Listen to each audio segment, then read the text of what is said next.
तर नमस्कार मित्रांनो, मी मनोज चौधरी तुम्हा सर्वांचं मराठी इंजिनिअरिंगमध्ये खूप खूप स्वागत करतो। तर मराठी इंजिनिअरिंग या चॅनलमध्ये आपण काय बघणार आहोत, तर अतिशय महत्त्वाचा विषय तो म्हणजेच प्रोग्रामिंग लँग्वेजेस आपण या चॅनलमध्ये बघणार आहोत। तर प्रोग्रामिंग लँग्वेज म्हणजे शिकण्या अगोदर आपल्याला प्रोग्रामिंग लँग्वेज म्हणजे काय हे समजलं पाहिजे। तर आता लँग्वेज ही काय आहे, एक माध्यम आहे, म्हणजे आपले एकाचे विचार दुसऱ्या पर्यंत पोहोचण्यासाठीचं एक माध्यम म्हणजेच लँग्वेज झाली। आता समजा हे दोन व्यक्ती आहेत, ड्रॉइंग बरोबर। तर हा मराठी बोलतो आणि हा लेट्स से इंग्लिश बोलतो बरोबर। तर याला मराठी कळत नाही आणि याला इंग्लिश कळत नाही, तर या दोघांमध्ये कम्युनिकेशन कसं होणार। तर कम्युनिकेशन करण्यासाठी आपल्याला म्हणजे आता या दोघांना जे समजली पाहिजे, आता याला मराठी आली पाहिजे किंवा याला इंग्लिश आली पाहिजे, तरच त्या दोघांमध्ये कम्युनिकेशन होणार बरोबर। तर असाच सिनेरिओ, आता समजा हा प्रोग्रामर आहे आणि हे कम्प्युटर आहे बरोबर। ड्रॉइंगवर जाऊ नका। तर हा प्रोग्रामर, याला प्रोग्रामर म्हणू आपण, प्रोग्रामर। तर याला म्हणजे आता समजा आपण प्रोग्रामिंग लँग्वेजचं उदाहरण घेतलं तर सी लँग्वेज पकडू आपण, समजा सी लँग्वेजमध्ये याला कम्युनिकेट करायचे। तर आता याला कम्प्युटर आहे, कम्प्युटरला कोणती लँग्वेज समजते, कम्प्युटरला फक्त बायनरी लँग्वेज कळते। आता समजा कम्प्युटर हा प्रोग्रामर बोलला मराठीमध्ये, मराठीसोबत समजा मला मराठी येते, तर मी मराठीमध्ये तुला सांगतो ते मला करून दे। समजा आता कॅल्क्युलेटर, समजा याला 5+5 याची ॲडिशन ह्या कम्प्युटरकडनं पाहिजे आहे, म्हणजे हे खूप बेसिक उदाहरण दिलं मी, एवढंही सोपं काम आपण कम्प्युटर करत नाही। तर यापेक्षा आपण खूप कॉम्प्लेक्स काम आपण कम्प्युटरकडनं करून घेतो बरोबर। तर आता हा म्हटला, मी एकदम बेसिक एक्झाम्पल, आपला एकदम हाय लेवलचं एक्झाम्पल पण परवडणार नाही आपल्याला, म्हणजे ते चालणार नाही। तर त्यामुळे तर हा म्हटला की मला 5+5ची ॲडिशन सांग। तर या कम्प्युटरला कसे कळेल की हा आपल्याला काय सांगतोय असं बरोबर। म्हणजे आता हा आपण डायरेक्ट ओरली बोलत नाही कम्प्युटरसोबत, ए कम्प्युटर, आता यावेळेला बोलला समजा ए कम्प्युटर मला 5+5ची ॲडिशन सांग, तर म्हणाल भाऊ तू जाय, मला काही समजत नाही तुझं बोलणं। बरं, तर ठीक आहे। तर प्रोग्रामिंग लँग्वेज, मग प्रोग्रामर काय म्हणेल की ठीक आहे चल, तुला सी लँग्वेजमध्ये मी कोड लिहून दाखवतो। म्हणून मग हा काय करेल, एक म्हणजे आता कम्प्युटरला पण समजेल अशी लँग्वेज म्हणजे सी लँग्वेज आहे समजा। आणि सी लँग्वेज म्हणजे आता डायरेक्ट तर कम्प्युटरला सी लँग्वेज कळत नाही, कम्प्युटरला एक फक्त आणि फक्त बायनरी लँग्वेज समजते, म्हणजे कम्प्युटरला फक्त 0 1 याच लँग्वेजेस कळतात। तर ह्या आता तो खूप मोठा कन्सेप्ट आहे, म्हणजे आता सी लँग्वेजचं कंपायलर थ्रू, म्हणजे आता आपण समजा ह्युमन रिडेबल फॉर्मॅटमध्ये कोड लिहितो, ह्युमन रिडेबल फॉर्मॅटमध्ये, आणि तो जो कोड असतो तो कोड कंपायलर थ्रू मशीन लँग्वेजमध्ये कन्वर्ट केला जातो, आणि मग तो कोडची एक वेगळी फाईल बनते, आणि मग ती फाईल ह्या कम्प्युटरच्या CPU द्वारे एक्झिक्यूट केली जाते। असा तो कन्सेप्ट आहे, तो खूप मोठा आहे, आपण तो बघूयात नेक्स्ट येणाऱ्या व्हिडिओमध्ये आपण तो कव्हर करूयात बरोबर। तर आता सिम्पल वरच्यावर आपण जो ओव्हरव्ह्यू आहे ना, म्हणजे प्रोग्रामिंग लँग्वेज काय आता ते आपल्याला समजून घ्यायचं आहे बरोबर। तर ते समजून घेण्यासाठी आपण हे एक उदाहरण जस्ट दिलेलं आहे मी। तर हा एक काय लिहेल, हा प्रोग्राम लिहेल, प्रोग्रामर काय लिहेल, सी लँग्वेजमध्ये एक कोड लिहेल बरोबर। आणि मग तो कम्प्युटर म्हटला हा बरोबर, आता मला समजलं की तुला 5 आणि 5ची ॲडिशन पाहिजे, तर मग कम्प्युटर आपल्याला 10 रिझल्ट परत करेल बरोबर असं। मग हे बेसिक उदाहरण, म्हणजे आता काय झालं की सी लँग्वेज आहे ती सी लँग्वेज ह्या म्हणजे प्रोग्रामरला पण समजते, आणि त्या म्हणजे सी लँग्वेजचं जेव्हा मशीन लँग्वेजमध्ये कन्व्हर्जन केलं जातं तेव्हा कम्प्युटरला देखील ती लँग्वेज कळते, म्हणून दोघांमध्ये जे आहे ते कम्युनिकेशन झालं बरोबर। आता जर आता हा प्रोग्रामर समजा आपल्या एखादा व्यक्ती आहे, त्याला एकही लँग्वेज येत नाही बरोबर। आता ही सी तर सोडा, सी अतिशय सोपी लँग्वेज आहे, समजा त्याला कोणतीच लँग्वेज येत नाही, तर तो कम्युनिकेशन दोघांमध्ये होऊ शकत नाही। तर त्यामुळे आता लँग्वेजची आपण समजा आता व्याख्या डेफिनेशन करायची झाली तर असं म्हणजे आपण कशी करू शकतो, तर काय म्हणू शकतो आपण, the language which is understandable by human being as well as computer is called as programming language. म्हणजे काय, तर अशी लँग्वेज जी म्हणजे ह्युमन बिईंग्सला पण समजते आणि मशिनरीला पण समजते, त्या लँग्वेजलाच प्रोग्रामिंग लँग्वेज असं म्हणतात बरोबर। तर आता समजलं असेल तुम्हाला प्रोग्रामिंग लँग्वेज म्हणजे काय। तर आता आपण प्रोग्रामिंग लँग्वेज ही अस्तित्वात कशी आली, म्हणजे त्याचं इव्होल्युशन कसं झालं ते सर्वप्रथम आपण बघूयात।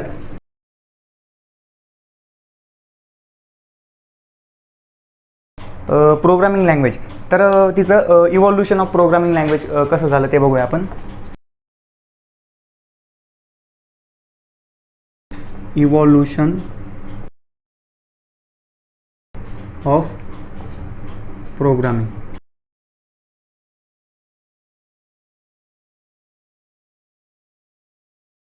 बरोबर. तर इव्हॉल्युशन म्हणजे काय, उत्क्रांती. तर कशी आली प्रोग्रामिंग लँग्वेज, अस्तित्वात कशी आली. बरोबर. तर ही प्रोग्रामिंग लँग्वेजचं जर्नी ही कधीपासून चालू झाली, तर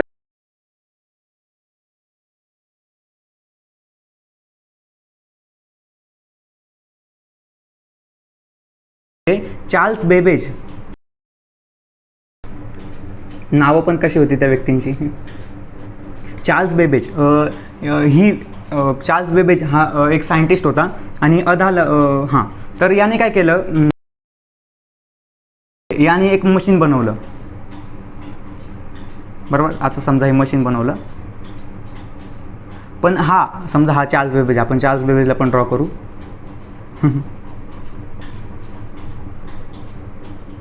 त्याला थोडं हसू आपण. तर हा चार्ल्स बेबेज समजून घ्या. तर याने हे मशीन बनवलं. याला ॲनालिटिकल इंजिनवर काम करत होता तो. ॲनालिटिकल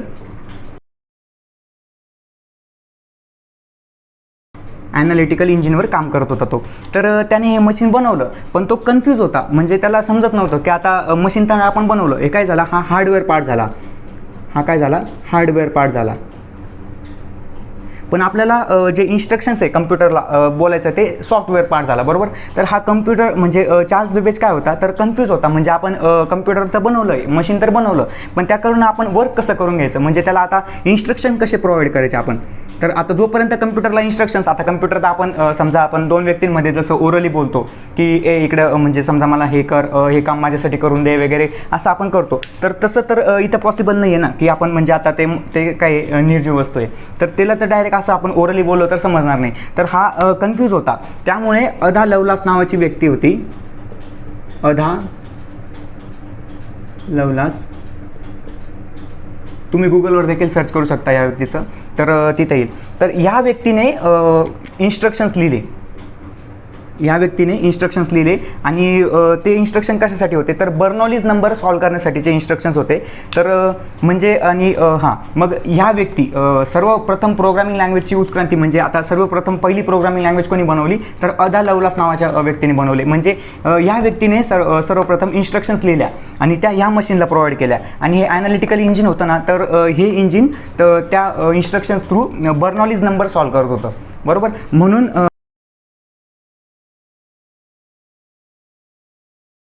चार्ल्स बेबेज आणि अधा लवलास हे दोघं एकत्र काम करत असताना चार्ल्स बेबेजने हे मशीन बनवलं आणि अधा लवलासने त्याला इन्स्ट्रक्शन्स दिले. म्हणजे या दोघांचं सहभाग जेव्हा झाला, या दोघांनी जेव्हा म्हणजे एकत्र होऊन जेव्हा काम केलं, तेव्हा आपल्या प्रोग्रामिंग लँग्वेजचा जन्म झाला. Programming language. तेव्हा आपली प्रोग्रामिंग लँग्वेजचा जन्म झाला. आणि त्यानंतर मग प्रोग्रामिंग लँग्वेजेस येतच गेल्या, जसं की असेंब्ली लँग्वेज झाल्या. आता प्रोग्रामिंग लँग्वेज भरपूर झाल्या आता. म्हणजे आता पॉप्युलर प्रोग्रामिंग लँग्वेज आपल्याला तर माहिती आहे, सी झाली, C++ झाली, जावा झाली, पायथन झाली. तर अजून देखील काही लँग्वेजेस आहेत. तर 1949 मध्ये असेंब्ली लँग्वेज आली. Assembly language. आणि असेंब्ली लँग्वेज म्हणजे काय, आता जेव्हा तुम्ही आता समजा इंजिनिअरिंग फील्डमध्ये असाल तर तुम्हाला असेंब्ली लँग्वेज म्हणजे काय हे नक्कीच माहिती असेल. मायक्रो प्रोसेसर नावाचा सब्जेक्ट असतो, त्यामध्ये ही असेंब्ली लँग्वेज आणि खूप म्हणजे डोकं खाणारी किंवा कॉम्प्लिकेटेड लँग्वेज म्हणजे ही आपली असेंब्ली लँग्वेज असते. तुम्ही जर नेक्स्ट इंजिनिअरिंग फील्डमध्ये याल ना, तर तुम्हाला समजेल ती कशी लँग्वेज आहे असं. आणि ह्या लँग्वेजमध्ये आपण म्हणजे ही आता प्रोग्रामिंग लँग्वेजचे कसे दोन पार्ट राहतात. एक हाय लेवल प्रोग्रामिंग असते आणि एक लो लेवल प्रोग्रामिंग असते. तर हाय लेवल म्हणजे ते काय, आपण ते नेक्स्ट व्हिडिओमध्ये नक्की बघूयात. तर आता फक्त एक ओव्हरव्ह्यू देतोय ना मी तुम्हाला. तर ओव्हरव्ह्यूमध्ये हे 1949 मध्ये असेंब्ली लँग्वेज आली. असेंब्ली लँग्वेज म्हणजे काय, ही डायरेक्ट रिलेटेड टू मशीन आहे. म्हणजे असेंब्ली लँग्वेजमध्ये लिहिलेला कोड आपल्याला कन्वर्ट करण्याची गरज पडत नाही. ती डायरेक्ट कम्प्युटरला समजतो. मशिनरी कम्प्युटरच नाही, कोणताही मशीन असेल तिला डायरेक्ट समजतो. तर असेंब्ली लँग्वेजमध्ये लिहिला गेलेला कोड. आणि 1949 मध्ये ती आली. आणि त्यानंतर मग 1957 मध्ये फॉर्ट्रॉन लँग्वेज आली. फॉर्ट्रॉन.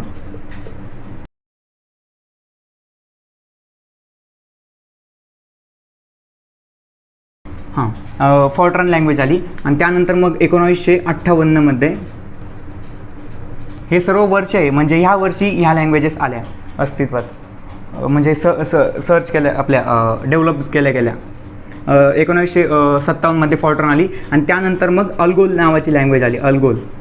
आता ह्या लँग्वेजेस अशा आहे, यांचे नावं देखील म्हणजे ॲज अ बिगिनर कोणी ऐकले देखील नसतील. आता मी पण जेव्हा माझी जर्नी स्टार्ट केली होती तेव्हा मला देखील ह्या लँग्वेजेस माहीत नव्हत्या, पण जसं जसं मी माझ्या म्हणजे शिकत गेलो तसं तसं ह्या सर्व समजत गेलं मला. तर तुम्ही म्हणाल हे काय सांगतंय बा, की पण म्हणजे तुम्ही पण देखील पुढे पुढे जाल तर तुम्हाला देखील हे समजेल. पण हे काय, आपला बेस आहे हा. आणि म्हणजे आपण बेस तर आता ह्या डायरेक्ट तुम्ही आता C++ हे डायरेक्ट नाही करू शकत ना. तर बेस आहे, बेस आपल्याला म्हणजे लक्षात घ्यावं लागेल. आता तुम्हाला म्हणजे ह्या शिकण्याची गरज नाही आहे. आता तुम्ही म्हणाल डायरेक्ट ह्या लँग्वेज शिकायच्या का आपण, नाही ह्या नाही शिकायच्या. आपण डायरेक्ट तसं मी तुम्हाला सांगतो आपण कोणत्या लँग्वेजपासून सुरुवात करणार आहोत. हे जस्ट मी तुम्हाला एक ओव्हरव्ह्यू देतो आहे. आणि हे म्हणजे मी जेव्हा शिकत होतो तेव्हा मला देखील हे कोणी सांगितलं नव्हतं. पण जेव्हा जसं मी सर्च करत गेलो आणि आपण स्वतः जेव्हा करतो ना तेव्हा आपल्याला जास्त इन्फॉर्मेशन समजते. आता कोणी ऑदर सांगेल तर तो लिमिटेड सांगतो आपल्याला. जेव्हा आपण स्वतः सर्च करतो आणि जेव्हा आपण स्वतः इन्फॉर्मेशन गेन करतो तेव्हा आपल्याला हे असं समजतं. मला वाटलं तुम्हाला सांगावं, त्यामुळे आता ही आयडिया जरी राहिली तुम्हाला तरी पण मोर इनफ येते. 1958मध्ये अल्गोल नावाची लँग्वेज आली, अल्गोल.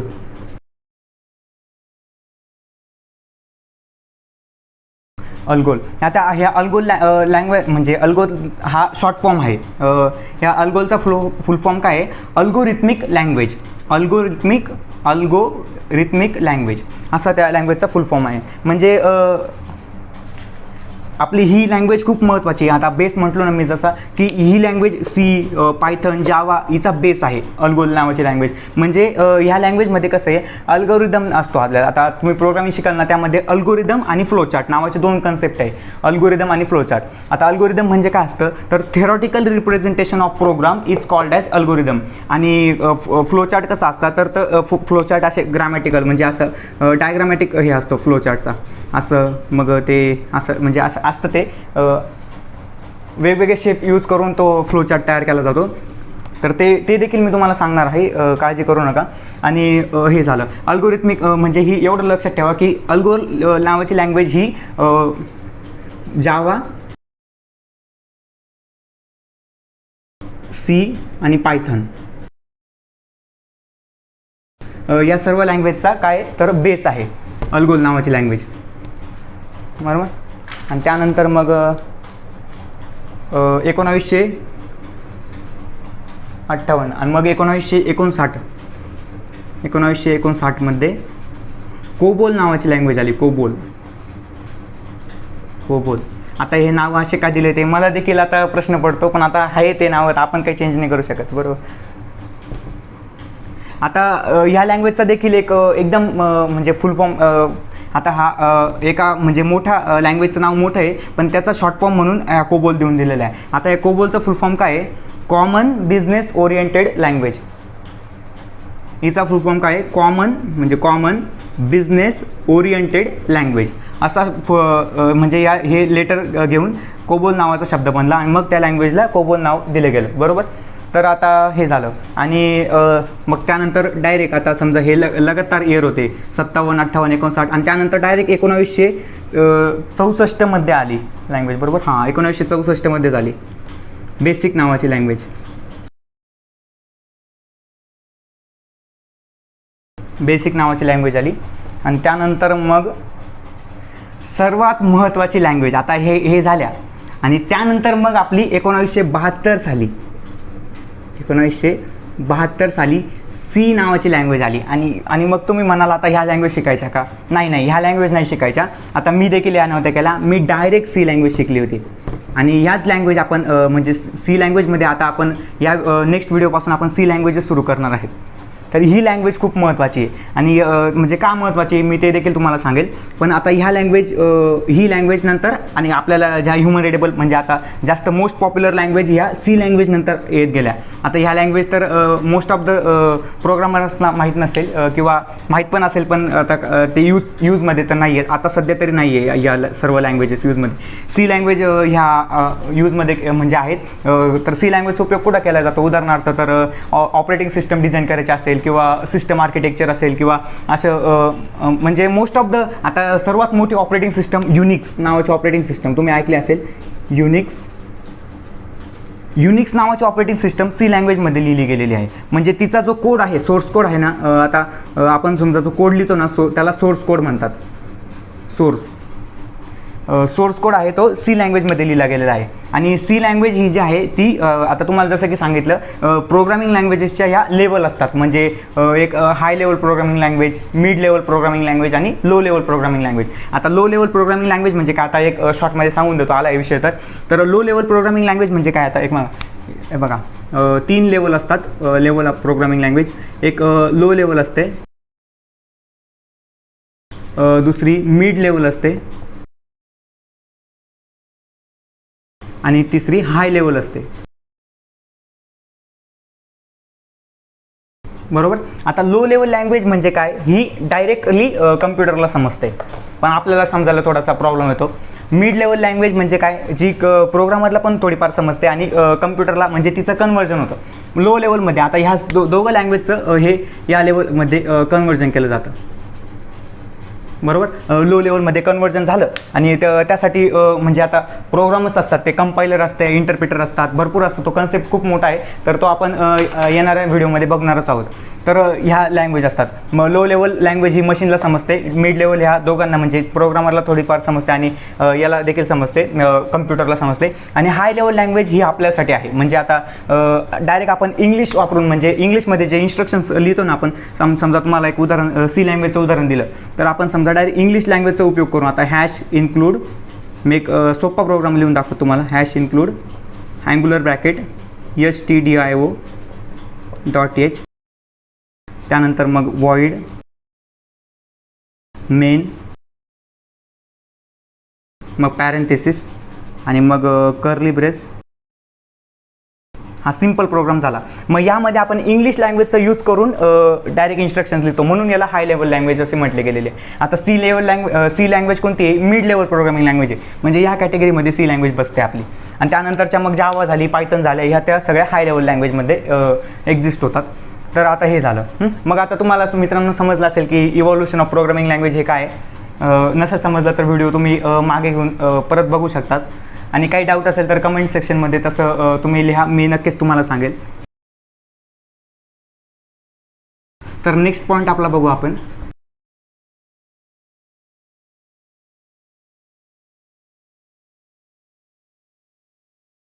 तर आपला नेक्स्ट पॉईंट काय आहे, प्रोग्राम म्हणजे काय. आता प्रोग्राम म्हणजे काय, आता समजा कलेक्शन ऑफ इन्स्ट्रक्शन्स. आता इन्स्ट्रक्शन्स म्हणजे काय झाल्या, सूचना झाल्या. बरोबर. Instructions, collection of instructions is known as program. आता ह्या डेफिनेशन अशा तर काही डेफिनेशन कुठे दिलेलं नाही आहे, पण मी माझ्या एक्सपिरियन्सनुसार ही अशी लँग्वेज. आता कलेक्शन ऑफ म्हणजे काय, संच. कलेक्शन म्हणजे काय, संच. आता ब्लॅकबोर्डवर लिहिण्याचा हा पहिलाच अनुभव आहे, त्यामुळे हा संच म्हणजे काय. आता एक समजा आता हे आता संच म्हणजे एकमेकांचा असा कलेक्शन. आता तुम्ही मॅथमध्ये देखील असा संच ब्रॅकेटमध्ये नाही का असा, म्हणजे आता समूह म्हणजे आता संच. तर collection of instructions is known as program. बरोबर. प्रोग्राम म्हणजे काय, आता ते मग प्रोग्राम आपण कोणते, आता स्पेसिफिक लँग्वेज नसते. आता प्रत्येक लँग्वेजमध्ये काय लिहितो आपण, प्रोग्रामच लिहितो ना. आता समजा आता सी लँग्वेज लिहिली, त्याच्यामध्ये आपण हे समजा इन्स्ट्रक्शन्स लिहिले. आता समजा हे इन्स्ट्रक्शन्स आहे, हे समजा स्क्रीन आहे आपली कम्प्युटरची आणि हे आपण इन्स्ट्रक्शन्स लिहिले. मग याला जेव्हा आपण सेव्ह करू तेव्हा एक फाईल बनवेल. बरोबर. मग ती फाईल म्हणजेच एक प्रोग्राम असेल. बरोबर. आता समजा आपण 2 नंबरच्या ॲडिशनचा एक प्रोग्राम लिहिला. बरोबर. तर तो ते जेवढे आपण समजा लाईन लिहिल्या, आता समजा आपल्याला 5 लाईन लागल्या त्या कोड लिहिण्यासाठी. 5 लाईन, 1 2 3 4 5. मग आता कलेक्शन, या सर्वांचं जे कलेक्शन असेल या सर्व म्हणजे आता हे प्रत्येक, आणि आपण काय लिहितो, सूचना देतो. म्हणजे कम्प्युटरला काय, आता हे कम्प्युटर काय असं त्याला आपण डायरेक्ट ओरली नाही सांगत, तर त्याला आपण इन्स्ट्रक्शन देतो, बरोबर. आता जेव्हा कम्प्युटरचा CPU असतो, हा समजा हा CPU जेव्हा या प्रोग्रामचं एक्झिक्युशन करायला सुरुवात करेल, तेव्हा लाईन बाय लाईन तो एक्झिक्यूट करतो. डायरेक्ट तो असं पाचीच्या पाची एका वेळेस घेईल आणि डायरेक्ट एक्झिक्यूट करेल, मग आपल्याला रिझल्ट परत करेल. ही प्रोसेस खूप कॉम्प्लिकेटेड होऊन जाते. असं नाही होत, तर एक लाईन बाय लाईन हा म्हणजे इन्स्ट्रक्शन घेतो आणि एक्झिक्यूट करून मग आपल्याला रिझल्ट परत करतो. मग ॲज इट इज, म्हणजे यांना जेव्हा आपण आता समजा ॲडिशन.c नावाची, आता समजा आपण जेव्हा सेव्ह करतो तेव्हा .c नावाचं एक्सटेन्शन, सी लँग्वेजला आपल्याला .c नावाचं एक्सटेन्शन द्यावं लागतं. हे प्रत्येक लँग्वेजचं वेगवेगळं एक्सटेन्शन असतं, बरोबर. तर हे असतं. मग आपण आता ही जेव्हा फाईल होईल, तर हा म्हणजेच एक प्रोग्राम झाला, बरोबर. एवढं काही नाही. आता जेव्हा तुम्ही पुढे पुढे शिकाल ना, तेव्हा बरोबर तुम्हाला सर्व क्लिअर होत जाईल. आता हे तुम्हाला वाटेल काही डोक्यावरून पण जात असेल, म्हणजे जेव्हा मी पण सुरुवातीला करत होतो तेव्हा माझ्या पण डोक्यावरून गेलं होतं. पण तुम्ही देखील काळजी करू नका, जसं जसं पुढे चाल तेव्हा ऑटोमॅटिक. आता मीच म्हणजे आता इतक्या सोप्या लँग्वेजमध्ये आता समजावून सांगेल, खूप म्हणजे जेवढं मला सोपं करता येईल तेवढं सोपं करून मी तुम्हाला समजेल. आणि मला देखील एवढं सोपं, म्हणजे आता एवढं कोणी, आता हे खूप बेसिक झालं, हे खूप बेसिक झालं, म्हणजे एवढं देखील कोणी सांगत नाही. आता किती लहान व्यक्ती असेल ना तरी त्याला सुद्धा सांगत नाही. पण मला वाटलं हे असं, म्हणजे असं सांगितलेलं लवकर लक्षात राहतं. म्हणजे माझा तरी अनुभव आहे की म्हणजे जेवढं जास्त एक्सप्लेन करून सांगितलं ना व्यक्तीने, आता थेरॉटिकल काय गुगलवरती थिअरी वाचून मग ते रट्टा मारून मग ते पेपरला लिहावं, त्याला काय अर्थ नाही आहे. म्हणजे आता ते तुम्ही 10 दिवस लक्षात ठेवाल, पण 10 दिवसानंतर काय, बरोबर. तर त्यामुळे जेवढं आपल्याला डीपमध्ये जाता येईल ना तेवढं आपण त्या कन्सेप्टला डीपमध्ये जाण्याचा प्रयत्न करू, बरोबर. आता ते झालं, सी लँग्वेज शिकणार आहोत ते तर तुम्हाला सांगितलं. नेक्स्ट व्हिडिओपासून आपण सी लँग्वेजला सुरुवात करूयात. पण आज आपण म्हणजे जे महत्त्वाचे जे कन्सेप्ट आहे, जे आपल्याला माहिती असावे पाहिजे, म्हणजे प्रोग्रामिंग लँग्वेज शिकण्या अगोदर जे आपल्याला माहीत पाहिजे, बरोबर, ते मी आज तुम्हाला सांगितलं. तर आपण त्याचे फायदे, आता काही बघत आपल्याला काहीतरी फायदा असेल म्हणूनच आपण प्रोग्रामिंग लँग्वेज शिकतोय, बरोबर. फायदे असत नाही तोपर्यंत आपण म्हणजे मनुष्याचं असं आहेच की जोपर्यंत फायदा दिसत नाही तोपर्यंत आपण काही पुढे काम करत नाही, बरोबर. तर त्यामुळे आपण त्या म्हणजे प्रोग्रामिंग लँग्वेजचे फायदे काय ते बघूया.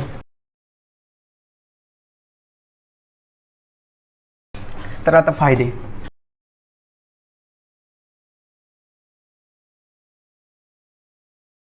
फायदे आता तुम्हाला थेरॉटिकल जर गुगलवर सर्च केलं तर तुम्हाला सापडून जाणार आहे. मी काय तुम्हाला ते गुगलवरून म्हणजे आता ते पॉईंट बाय पॉईंट इथं लिहून मग तुम्हाला एक्सप्लेन करायला असं काही नाही. जे फायदे मी म्हणजे माझ्या प्रॅक्टिकल लाईफमध्ये आता जवळजवळ मला 3 ते 3.5 वर्षांपासून मी म्हणजे आता माझी जर्नी म्हणजे आता प्रोग्रामिंग शिकून मला 3-3.5 वर्ष झाले आहे. म्हणजे यामध्ये एवढ्या 3.5 वर्षांमध्ये मी भरपूर म्हणजे आता बऱ्याच साऱ्या प्रोग्रामिंग लँग्वेज शिकलो आणि खूप म्हणजे ॲडिशनलमध्ये आता डीपमध्ये नॉलेज घेतलेलं आहे. भरपूर प्रोग्रामिंग लँग्वेज, सी झाली, C++ झाली, जावा झाली, पायथन झाली. तर त्यामुळे म्हणजे तुम्हाला जेवढं सोपं करून देता येईल तेवढं तर मी तुम्हाला नक्कीच करेल. तर आता फायदे म्हणजे मी जे माझ्या लाईफमध्ये अनुभवले, आता एवढं म्हणजे एवढ्या जर्नीमध्ये जेवढे अनुभवले ना तेच तुम्हाला सांगतो आता. तर पहिला फायदा काय आहे आपला याचा, मी नोट्स तयार केलेले आहे, इथं काय बघताय म्हणशील नाही तर प्रॉब्लेम सॉल्विंग नावाचा. तर प्रॉब्लेम सॉल्विंगमध्ये काय होतं, तर जेव्हा आपण प्रोग्राम लिहितो तेव्हा प्रोग्राममध्ये मल्टिपल लॉजिक असतात, बरोबर. आता याचं समजा एक वेगळं लॉजिक झालं किंवा हे अजून दुसरं लॉजिक झालं, तर हे सर्व लॉजिक बिल्ड करण्यासाठी आता समजा आपण मॅथ, म्हणजे बरेच लोक म्हणतात की म्हणजे असं की मॅथ आणि प्रोग्रामिंग लँग्वेज हे सिमिलर असं, म्हणजे आपण त्या दोघांना रिलेट करू शकतो. पण असं काही नाही आहे. म्हणजे आपण मॅथचं कसं असतं, तर एक फॉर्म्युला समजा आपण एक एक्झाम्पल घेतलं, म्हणजे त्या एक एक्झाम्पलचा फॉर्म्युला एकच असतो, बरोबर. तर पण त्याच्या व्हॅल्यू बदलल्या तर ते मेथड जी असते ती मेथड सारखीच असते, बरोबर.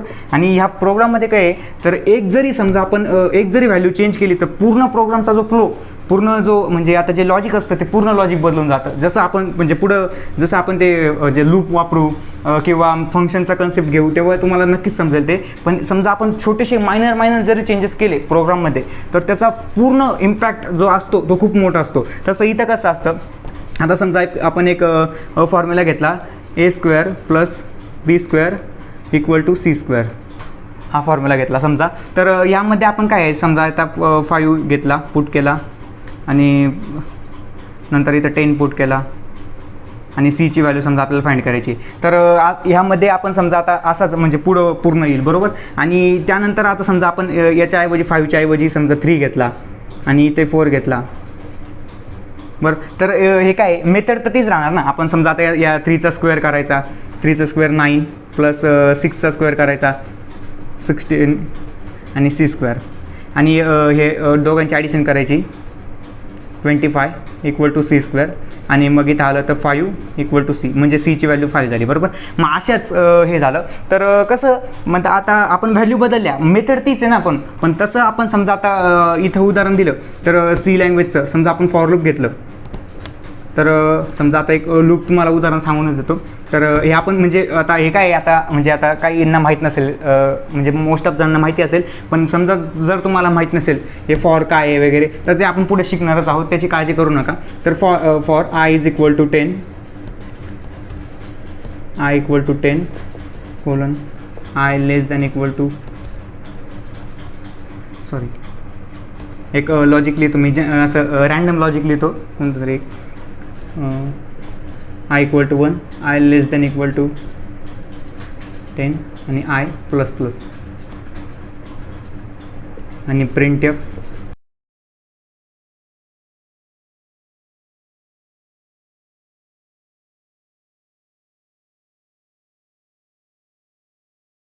तर हे लूप काय करणार आहे, 1 ते 10 पर्यंत नंबर प्रिंट करणार आहे बरोबर.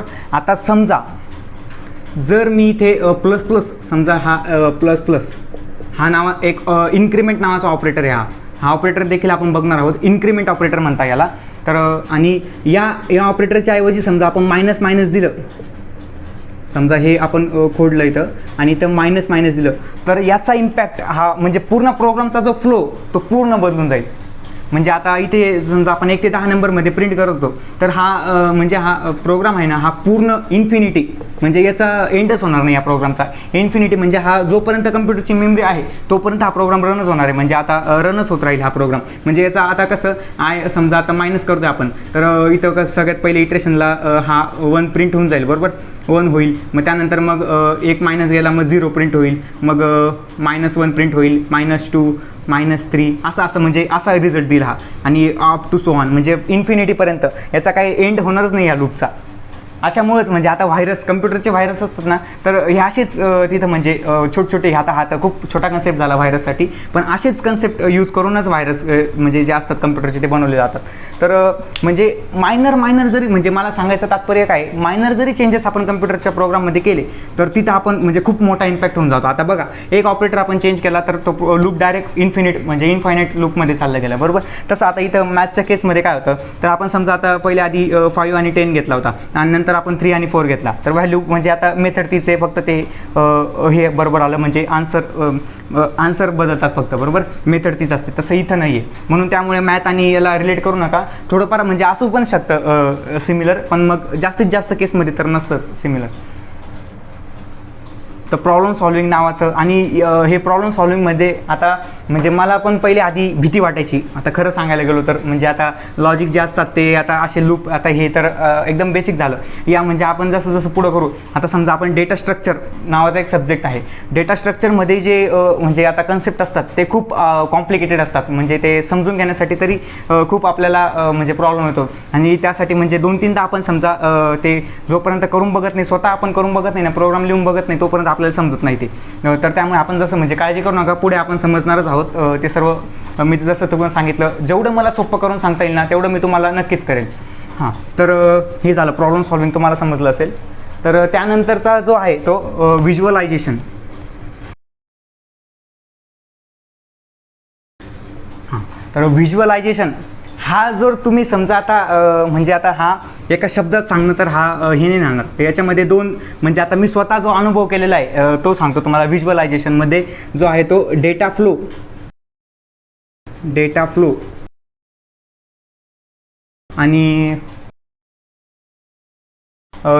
आणि प्रोग्रामचा फ्लो.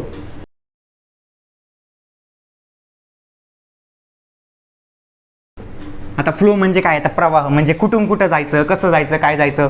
आता समजा आता हा जो आहे म्हणजे तुम्ही जर स्वतः अनुभव केला आता माइंडमध्ये, आता ते आपल्याला आता मी ते डायरेक्ट तुम्हाला ते शब्दांमध्ये सांगता येणार नाही. आता माइंडमध्ये जसं आपण व्हिज्युअलाइज करतो म्हणजे काय, इमॅजिन करतो आपण की आता समजा आता हा प्रोग्राम आहे. आता म्हणजे जेव्हा तुम्ही आता समजा आता छोटे कोड काय ते 10-15 लाईनमध्ये, तर काय एवढं आपल्याला याचा इम्पॅक्ट जाणून येणार नाही म्हणजे 10-15 लाईनचा कोड. पण जेव्हा आपण 100, 150, 200, 250 अशा लाईनचे जेव्हा कोड लिहू ना, तेव्हा तुम्हाला समजेल हे डेटा फ्लोचा कसा आहे. आणि जेव्हा डेटा स्ट्रक्चरचे जे कोड असतात तेव्हा म्हणजे आता कुठून कुठं म्हणजे आता हा समजा या अशा लाईन लिहिल्या, तर समजा आता इथं समजा डेटा एंटर झाला आणि इथून समजा आपण मधीच एक फंक्शनला कॉल केला, बरोबर. आता एक फंक्शन आहे, आता फंक्शन काय ते आपण तुम्हाला नंतर सांगेल, पण आता डेटा फ्लो काय हे वरच्यावर म्हणजे तुम्हाला समजून सांगायचं आहे. डेटा फ्लो प्रवाह म्हणजे कुठून कुठं डेटा कसा ट्रान्सफर होतो आहे. आता समजा इथून डायरेक्ट इथं येतो आहे, इथून डायरेक्ट इथं येतो आहे. समजा आता मी तुम्हाला जनरली सांगून देतो, म्हणजे इथून डायरेक्ट इथं आला डेटा, फंक्शन कॉल केला आपण समजा, तर फंक्शन कॉल केलं का डायरेक्ट त्या जिथं फंक्शनची डेफिनेशन असते तिथं प्रोग्रामचा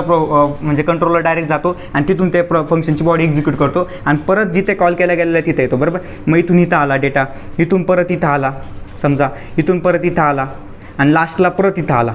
म्हणजे इथूनच डेटा 10 इकडून गेला, इथंच आला 10 इथं समजा, इथून इथं ट्रान्सफर झाला, तो इथं समजा 12 बनला, 12 आणि इथं आला समजा, इथं येते तो समजा 15 बनून गेला आणि याला 15 परत भेटला. म्हणजे असा जो फ्लो, हा फ्लो जेव्हा आपण समजा आपल्या माइंडमध्येच समजा व्हिज्युअलाइज करतो ना, तेव्हा आपल्याला समजा म्हणजे खरी प्रोग्रामची जी काय पॉवर आहे ते समजतं. आता मला सुद्धा म्हणजे हे म्हणजे हा ॲडव्हान्टेज मला वाटतच नव्हता, हा समजा फायदा असू शकतो. पण जेव्हा आपलं म्हणजे माइंड जे आहे आपलं ते इतकं पॉवरफुल म्हणजे काही गोष्टींमध्ये इमॅजिन करण्यासाठी ना, ते आपलं म्हणजे माइंड खूप म्हणजे आता आपण कोड बघताच. आता समजा तुम्ही जर आता खूपच यामध्ये जर वेळ दिला ना मित्रांनो, जेवढा तुम्ही यामध्ये वेळ द्याल तोपर्यंत तेवढंच तुमचं माइंडचं जी पॉवर आहे ती खूप स्ट्रॉंग होत जाते. आणि म्हणजे आता कसं म्हणजे आता मला सांगायचं काय आहे, तर समजा आता तुम्ही हा 15 लाईनचा कोड आहे, बरोबर. आता एखादा तुमचा मित्र आहे आणि तो कोड लिहितोय आणि तुम्ही डायरेक्ट आला समजा, आता समजा त्यांनी खूप मेहनत करून बिचाऱ्याने 15 लाईनचा कोड लिहिला, बरोबर. आणि तुम्ही आले डायरेक्ट, आता हा तो इथं बसलेला आहे समजा इथं त्यांनी कोड लिहिला आणि तो नाराज झाला, तो कोड नीट बनला नाही त्याच्यामुळं, आणि तुम्ही इथून आले डायरेक्ट. आता व्हिज्युअलायझेशनचा काय फायदा आहे तुम्हाला सांगतो आम्ही. त्यांनी समजा हा कोड लिहिला आणि तुम्ही आले इथून मस्त, बरोबर. तुम्ही खुश आहात, तुमचं व्हिज्युअलायझेशन चांगलं आहे. आणि त्याला काय होतं आहे, एक एरर येते समजा प्रोग्राममध्ये, त्याला एरर येते म्हणजे हा डेटाचा फ्लो आहे ना त्याला कळत नाही. म्हणजे आता त्यांनी कोड बरोबर लिहिला आहे, तो कोड रन पण होतो आहे, पण प्रोग्रामचं जे आउटपुट आहे ते प्रॉपर येत नाही, बरोबर. मग आता तुमची व्हिज्युअलायझेशन चांगलं आहे, तुम्ही काय कराल, 1 मिनटं समजा असं फक्त कोड बघाल, असं हा कोड 1 मिनटं बघाल आणि लगेच सांगाल, अरे इथं हा कोड तू कॉल समजा या फंक्शनला तू कॉल केलं आहे ना, या फंक्शनला इथं कॉल नको करू, समजा इथं तू फंक्शनला कॉल केलं आहे ना तर इथं नको करू, तू इथं कर, तेव्हा तुझा प्रोग्रामचा फ्लो बरोबर येईल. लगेच तो म्हणतो बरं तू असं म्हणतो तर मी तो चेंजेस करतो. तुमचा मित्र लगेच तो चेंजेस करेल आणि बरोबर लगेच त्याला आउटपुट येईल. मग तेव्हा तुम्हाला समजेल, मग तेव्हा तो म्हणाल, अरे मी एवढ्या वेळापासून म्हणजे समजा मी 1 तासापासून हा कोड 15 लाईनचा कोड मी 1 तासापासून लिहितोय आणि तू आलास फक्त 1 मिनटामध्ये तुम्हाला सांगून दिलं म्हणजे कसं कुठं कसा फ्लो आहे. तेव्हा ते व्हिज्युअलायझेशनची म्हणजे अशी पॉवर आहे. असं आपण बघूनच आपल्याला समजतं. आता म्हणजे आता तुम्ही बघितलं कोड आणि जास्त तुम्हाला असं डोकं घालण्याची गरज नाही पडली, कारण ऑलरेडी तुम्ही इथं एवढे एफर्ट्स पुट केलेले आहे ना, त्यामुळे तुम्हाला ते लगेच समजेल. म्हणजे सांगण्याचं तात्पर्य काय तेवढं समजून घ्या फक्त. व्हिज्युअलायझेशन म्हणजे आपण माइंडमध्येच आपण न कुठं लिहिताना पुढं बघता डायरेक्ट प्रोग्रामचा म्हणजे प्रवाह इथून कुठं समजा आता असं आहे तर इथून डायरेक्ट इथं जाऊ शकतो, ते कसं पण जाऊ शकतं ते आपण सांगू नाही शकत. मग इथून डायरेक्ट इथं जाऊ शकतो, इथून पुन्हा इथं येऊन परत तिथे येऊ शकतो, असं काही येऊ शकतं. जेव्हा आपण कोड लिहू ना तेव्हा तुम्हाला मी सांगेलच ते. तर असा हा दुसरा फायदा आहे. आणि तिसरा फायदा म्हणजे आता डेव्हलपरला चं पेमेंट पैसा तर खूप आहे याच्यामध्ये. समजा आता जावा डेव्हलपर तुम्ही जर सर्च केलं, जावा डेव्हलपर किंवा पायथन डेव्हलपर, तर त्यांचे पॅकेजेस जे आहे तुम्हाला ते खूपच आहे. ते तर काही मी इथं ब्लॅकबोर्डवर लिहत नाही. तर आणि आपला समजा आता फायदा, पैसे तर खूप आहे या फील्डमध्ये आणि कमवण्यासाठी जर असे 3 फायदे म्हणजे प्रॉब्लेम सॉल्विंग, व्हिज्युअलायझेशन आणि एक अजून एक फायदा आहे ऑटोमेशनसाठी सुद्धा भारी. आता प्रोग्रामिंग लँग्वेज ही मोस्ट ऑफ ऑटोमेशनसाठीच यूज होते.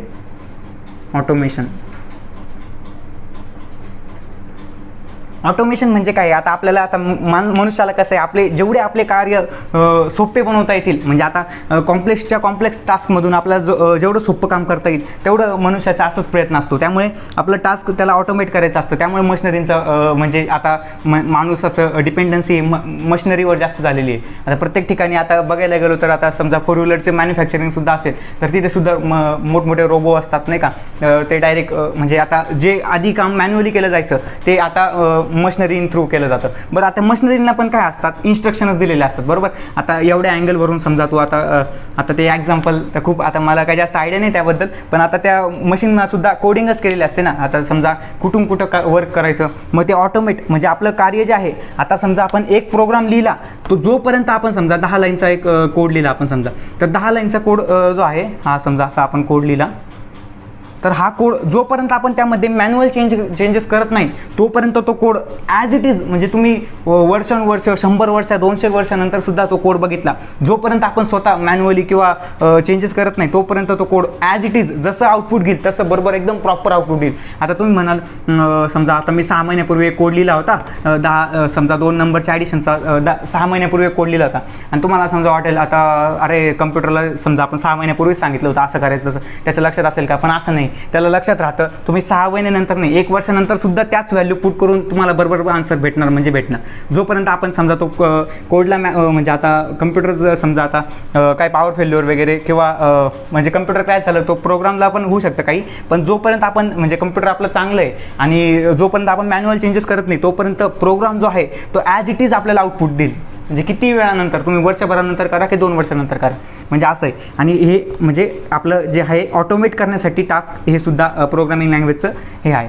आता समजा तुम्ही एखाद्या वेबसाईटवर गेलात, तर वेबसाईटवर कसं असतं, प्रोसेस कशी असते, सर्वात पहिले तुम्हाला इथं लॉग इन म्हणजे युजर आय डी टाकावा लागतो, मग पासवर्ड टाकावा लागतो, मग इथं बटन असतं, बरोबर. मग आता सगळ्यांसाठी आता तुम्ही समजा एखादा 10वी नंतर समजा तुम्ही आता ॲडमिशनचा फॉर्म भराल, तर तुम्हाला ते युजर आय डी टाकायचा, इथं युजर आय डी, मग इथं पासवर्ड टाकायचा आणि मग इथं लॉग इन नावाचं बटन असतं, मग ते प्रेस करून आता सगळ्या तुम्ही 1000 व्यक्तींनी फॉर्म भरा किंवा 200 व्यक्तींनी फॉर्म भरा, सर्वांसाठी ही प्रोसेस ॲज इट इजच राहील ना. की आता समजा ह्या व्यक्तीने फॉर्म भरला आणि त्याला युजर आय डी पासवर्ड विचारला आणि याला डायरेक्ट मोबाईल नंबर वगैरे असं काही नाही. प्रत्येकासाठी जेवढे व्यक्ती म्हणजे जोपर्यंत त्याचा UI जो आहे तो चेंज होत नाही तोपर्यंत सर्वांसाठी जो असतो तो UI तो एकच असतो, बरोबर.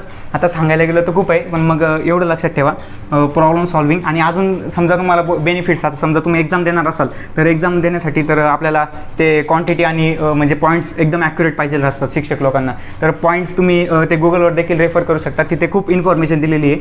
तर हे जस्ट मी तुम्हाला एक अंडरस्टँडिंगसाठी, आता मी म्हणजे मला कसं आहे, माझं आवडतं तर थिअरीपेक्षा मला प्रॅक्टिकल जास्त आवडतं. म्हणजे आता थेरॉटिकल असं थिअरी आपण किती रट्टा मारला वगैरे काय केलं तर ते लक्षात राहत नाही, त्यामुळे. आणि जर समजा आपलं प्रॅक्टिकल समजा आपल्या समोर कोणी करून दाखवलं तर ते आपलं जास्त लक्षात राहतं. त्यामुळे म्हणजे मला जसा फायदा झाला ना तसंच मी तुम्हाला सुद्धा म्हणजे माझा हाच प्रयत्न आहे की तुम्हाला देखील माझ्या पद्धतीने म्हणजे आता प्रॅक्टिकल नॉलेज तुम्हाला जास्तीत जास्त द्यावं. थेरॉटिकल नॉलेज घ्यायचं असेल तुम्हाला तर गुगल आहेच, गुगलवर तुम्हाला जे सर्च कराल ते सर्व सापडणार म्हणजे सापडणार. तर हे होतं. तर आजच्या व्हिडिओमध्ये आपण काय बघितलं तर प्रोग्रामिंग लँग्वेजचं इव्हॉल्युशन बघितलं, म्हणजे प्रोग्रामिंग लँग्वेज अस्तित्वात कशी आली, त्यानंतर प्रोग्रामिंग लँग्वेजचा फायदे बघितले आणि त्यानंतर आपण प्रोग्राम म्हणजे काय ते देखील बघितलं. तर मित्रांनो, आजचा व्हिडिओ तुम्हाला कसा वाटला हे कमेंट करून नक्कीच सांगा. आणि हा आपला मराठी इंजिनिअरिंगमधला चॅनलवरचा पहिलाच व्हिडिओ आहे, त्यामुळे काही इम्प्रूव्हमेंट्स असतील तर आता डे बाय डे ऑटोमॅटिक मी म्हणजे इम्प्रूव्हमेंट्स करतच जाईल. आता हा तर समजा माझा पहिलाच एक्सपिरियन्स होता. काही डाऊट असेल तुम्हाला तर कमेंट सेक्शनमध्ये नक्कीच सांगा, मी नक्कीच तुम्हाला उत्तर देईल. आणि चॅनलला नक्कीच सबस्क्राईब करा, कारण मराठीमध्ये आपण आता सगळं म्हणजे यूट्यूबवर मी बघितलं तर प्रोग्रामिंगच्या व्हिडिओज ह्या ज्या आहेत त्या इंग्लिशमध्ये किंवा हिंदीमध्येच आहे, मराठीमध्ये तर जनरली कोणी शिकवतच नाही आहे. तर त्यामुळे मला वाटलं की आपण शिकवावं, म्हणजे जेवढं आपल्याला येतं तेवढं तरी आपल्याला, म्हणजे आता मी सुद्धा तुम्हाला शिकवता शिकणारच आहे. त्यामुळे आपण आजपासून जर्नीला सुरुवात केलेली आहे. तर त्यामुळे चॅनलला सबस्क्राईब करा आणि ज्या मित्रांना समजा आता प्रोग्रामिंग शिकायची असेल तर तुमच्यापर्यंत ही व्हिडिओ आली तशी त्यांच्यापर्यंतच देखील पोचवा, कारण त्यांनासुद्धा आपला फायदा होऊ द्या. आणि तुम्ही तुमचा अमूल्य वेळ हा व्हिडिओ बघण्यासाठी दिला त्याबद्दल तुमचे खूप खूप धन्यवाद. भेटूयात नेक्स्ट व्हिडिओमध्ये.